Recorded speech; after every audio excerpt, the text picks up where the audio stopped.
ගිනි කන්දක මල් පිපෙන්න සරු පස හේතු වෙනවා. ගිනි කන්දේ මල් පිපෙන්න කාලයක් ගත වෙනවා. මිනිස්යාගේ ජීවිතෙත් ඒ වගේම තමයි. කිසිම වෙලාවක දියුණුව එක රැයකින් හම්බෙන්නේ නැහැ.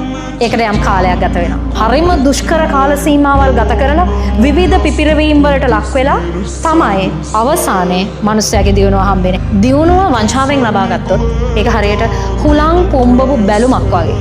කොයි වෙලේ හරි පුපුරලා යනවා.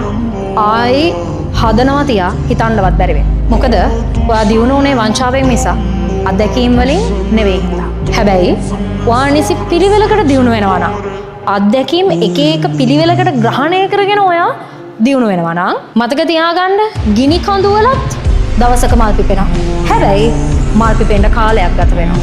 මිනිස්සුත් දවසක දියුණු වෙනවා, තමුන් ආස ජීවිතේ ගත කරනවා. හැබැයි ඒ වෙනුවෙන් යම් කාලයක් ගත වෙනවා. ඒ වෙනුවෙන් ඉවසන එක, ඒ වෙනුවෙන් කැපකිරීම කරන එක තමයි මිනිස්සෙක් විදිහට කරන්න තියෙන ලොකුම කැපකිරීම.